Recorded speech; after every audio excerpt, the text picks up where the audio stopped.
les femmes représenteront avec les hommes la société, la cité, et donc chaque circonscription sera représentée et par un homme et par une femme. Au niveau de l'Assemblée nationale, au niveau des différentes entités représentatives de la nation. Et sur le plan judiciaire, une série de réformes aussi vont être entreprises dans cette même logique-là, dans le sens où, en nous inspirant de notre tradition depuis l'Égypte antique, nous allons conférer à cette femme un statut particulier au niveau de tout l'appareil judiciaire, parce que selon notre tradition, c'est la femme qui incarne l'idée de justice sociale. Et donc nous allons, au niveau de la structuration même du système judiciaire, les intégrer et les amener à jouer un rôle majeur. Car selon nos traditions, nous estimions que les femmes avaient beaucoup plus de recul et de sagesse pour pouvoir trancher souvent certains problèmes, et ce qui va nous amener à les associer et à les amener à pouvoir au mieux jouer le rôle qu'elles devraient jouer au sein du système judiciaire.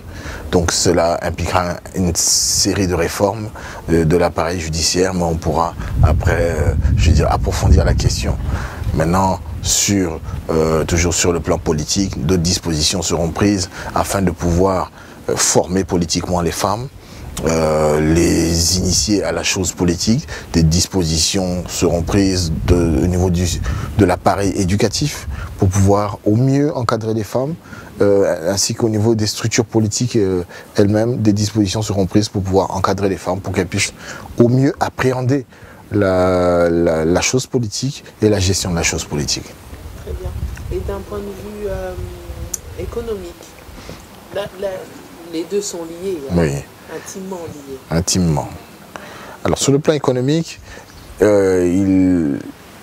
force nous est de constater que déjà les femmes jouent un rôle majeur dans le système économique africain de manière générale, dans le sens où elles contrôlent, je dirais, quasiment 80% de l'activité économique en Afrique, que ce soit au niveau de la production et au niveau de la distribution.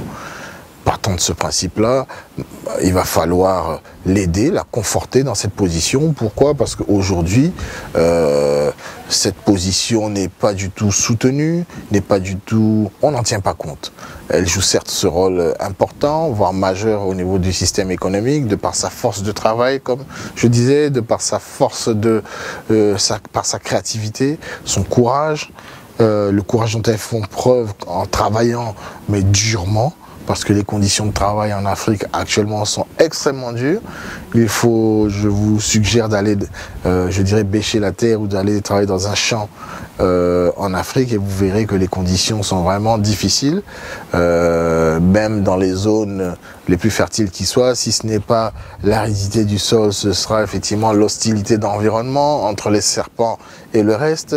Donc c'est pour dire à quel point ces femmes travaillent dans des conditions qui ne sont pas du tout faciles, mais malgré cela, elles s'évertuent au mieux à pouvoir produire et développer un certain nombre d'activités, et ce malgré la lourde charge qui leur incombe, à savoir qu'aujourd'hui une femme dans nos villages se lève à 4h30 du matin, déjà pour prendre soin d'elle-même en se lavant, ensuite pour préparer à manger pour sa petite famille, et pour par la suite aller au champ et quasiment abattre presque 8 à 10 heures de travail au champ. Et vous êtes, on connaît votre parcours, hein. On en a relaté dans la presse. Vous êtes aussi chef d'entreprise, vous connaissez le maillon de la chaîne agroalimentaire, de l'agro-industrie. Vous-même, quelle place avez-vous accordé à la femme dans ce maillon économique, ou du moins dans le monde du travail à l'époque quand vous étiez... vous avez toutes vos entreprises? Alors je voyais rien que dans mes entreprises, il y avait une majorité de femmes. Même dans mes usines, il y avait en gros les femmes représentaient quasiment 60% de l'effectif. Et elles avaient un meilleur rendement, elles offraient un meilleur rendement que les hommes. Et elles étaient beaucoup plus consciencieuses. Et c'est vrai que je fus moi-même le premier surpris par le rendement qu'elles offraient. Et c'est toutes ces réalités-là qui m'ont poussé à prendre conscience du fait qu'elles avaient un rôle et qu'elles jouaient un rôle majeur dans la société, dans le système économique. Et que malheureusement, on ne leur donnait pas leur chance. Qu'est-ce que vous faites, vous, concrètement? Moi, concrètement, à mon petit niveau, je les ai encouragés. On leur a offert des formations pour certaines. On les a encouragés à pouvoir se former, à pouvoir gravir les échelons. Et sur le plan au niveau des émoluments, elles étaient logées à la même enseigne que les hommes et avaient même beaucoup plus d'avantages que les hommes. Pourquoi? Parce qu'elles étaient, je dirais, assujetties à beaucoup plus de contraintes, à beaucoup plus de, je dirais, de contingences. De contingence sociale, et partant de ce principe-là, on faisait de notre mieux pour pouvoir les aider dans ce sens-là. Mais il fallait plutôt chercher à généraliser cela. Mais en dehors de mes collaboratrices, il y avait ces femmes avec qui je travaillais, celles qui nous fournissaient de l'huile pour ce qui est de la matière première qu'on utilisait pour nos usines, mais même dans les champs et tout le reste, nous travaillions énormément avec ces femmes qui participaient à la récolte de nos produits, qui nous aidaient pour récolter, et même quand il s'agissait de collecter ces fruits ou ces tomates ou les noix de palme, on se rendait compte que c'était les femmes qui contrôlaient toute la production et la distribution.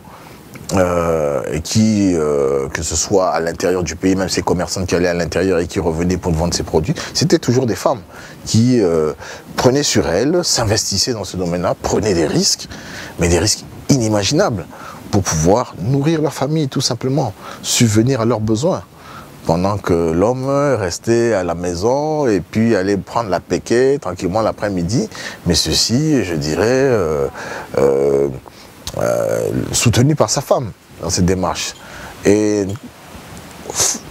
quand on est au fait de ces réalités, je puis vous assurer que ça nous amène à reconsidérer beaucoup de choses sur le rôle et la condition de la femme. Au-delà de ça, la femme est une réelle force de travail en Afrique. J'en veux pour preuve le fait que le gros des activités économiques, que ce soit au niveau du système de production et de distribution, est tenu, géré et animé par les femmes.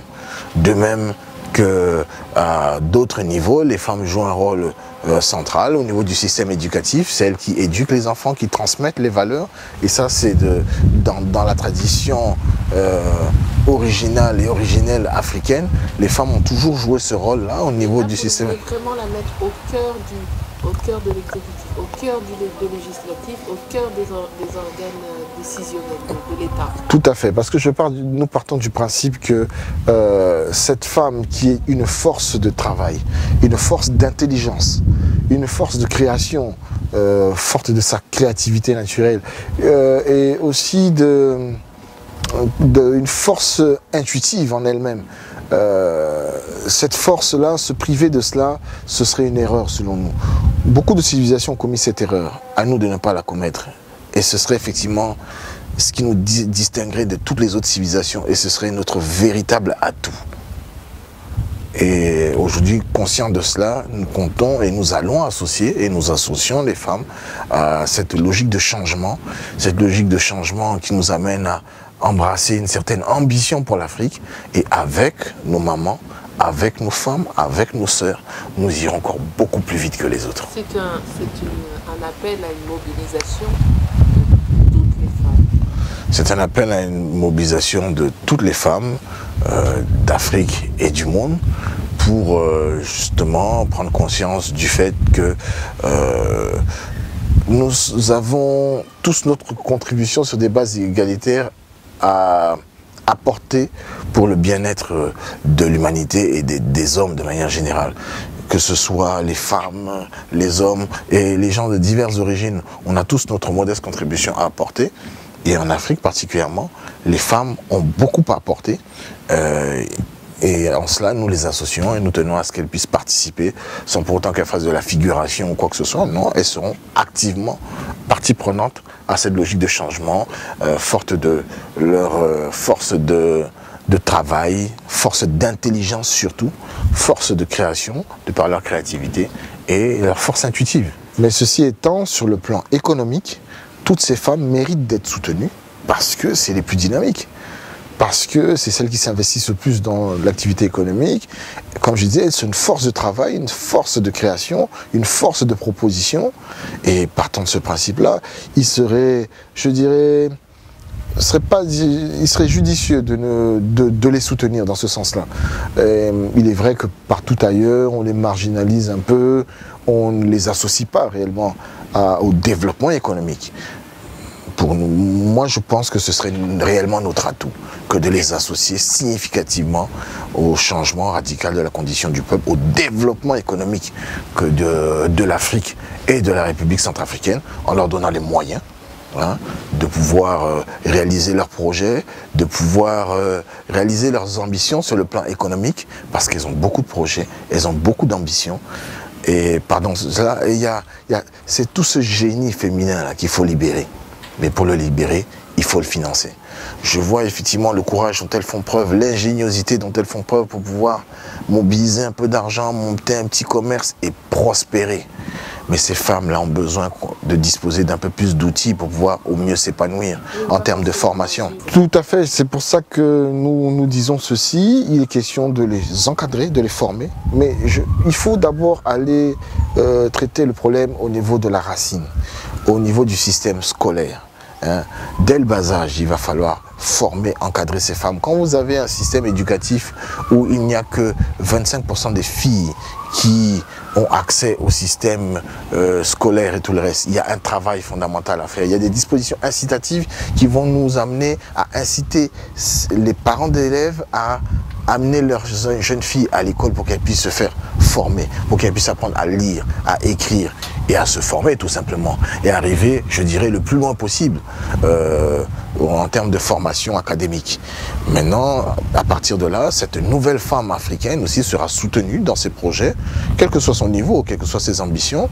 D'abord, à travers ces micro-projets et ces micro-initiatives, elles seront soutenues grâce à des banques spécialisées que nous allons mettre en place, une banque de la femme. Une banque de la femme qui, en son sein, intégrera une micro-banque pour financer, une micro-banque de la femme qui aura pour vocation de financer les micro-initiatives et les micro-projets des femmes. Jusqu'alors, il est toujours question de toujours réduire les projets des femmes et leurs initiatives à l'échelle micro. Ces femmes qui ont de macro-projets, de macro-ambitions, il est question pour nous de les accompagner, certes dans un cadre micro, mais ensuite dans un cadre macro aussi. Nous allons les accompagner à travers cette banque de la femme qui accompagneront, cette banque qui accompagnera ces femmes-là dans le cadre de leurs macro-projets et leurs macro-initiatives et qui leur donnera les moyens de pouvoir se réaliser et de réaliser leurs ambitions. Et de même, à côté de ça, des dispositions seront prises pour pouvoir encadrer, former ces femmes, qu'elles puissent être initiées aux méthodes de gestion et du management, bien sûr. Et donc des dispositions seront prises, des dispositions incitatives déjà seront prises pour les inciter à venir se former, et ensuite pour les former, les encadrer de façon intensive et de façon surtout généralisée. Donc, pour qu'elles puissent apprendre à gérer au mieux leurs projets, à manager au mieux leurs équipes et conforter leur ambition, en faire des femmes ambitieuses et leur dire et leur donner la chance de pouvoir réaliser leurs ambitions. Donc, sur le plan économique, en fait, nous y reviendrons par la suite. La problématique, elle est toute simple. Le génie africain, il faut le financer. Et le génie de nos femmes africaines aussi, il va falloir le financer.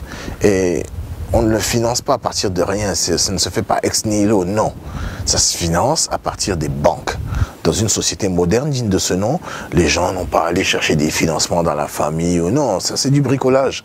Si on aspire à un développement économique réel et pouvoir nous engager dans une réelle révolution économique, pour pouvoir moderniser la société, moderniser le tissu économique, il faudrait que la banque joue réellement son rôle. Parce que c'est à partir du moment où les banques jouent réellement leur rôle dans une société, dans le système économique, que ce système-là peut réellement se moderniser et prendre une certaine ampleur. C'est en cela que les femmes vont être accompagnées par les banques dans leurs projets. Il n'est pas question qu'elles aillent chercher des petits sous ici à droite à gauche, non.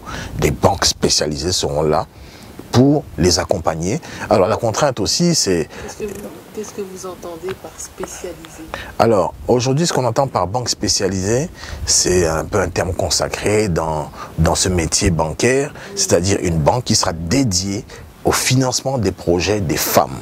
Donc c'est une banque spécialisée pour les femmes, comme il y aura aussi des banques spécialisées pour le financement des projets industriels, une banque spécialisée pour soutenir les projets, les activités commerciales. Donc il est question aussi pour nous de monter une série de banques. Nous aborderons cette question-là par la suite, dans le volet typiquement et spécialement économique. Mais là, pour ce qui est des femmes, nous avons prévu de mettre en place une banque des femmes qui intégrera, comme je vous l'ai dit, une structure de microfinance qui accompagnera d'abord les micro-projets des femmes et qui les incitera justement à prendre une certaine ampleur et par la suite, arrivant à un certain niveau, elles sont accompagnées par cette banque, cette grosse banque des femmes qui les accompagneront dans le cadre de leurs macro-projets.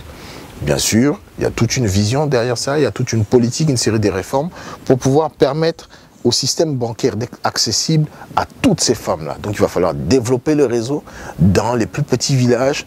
Dans les plus petits villages, la femme pourra avoir accès au système bancaire. Dans les milieux les plus reculés qui soient, les femmes auront accès au système bancaire et auront accès au crédit. Et on mettra en place une politique financière et bancaire et surtout de crédit qui permettra justement de démocratiser l'accès, surtout aux femmes, l'accès au système bancaire et au crédit, c'est-à-dire au financement de leurs projets.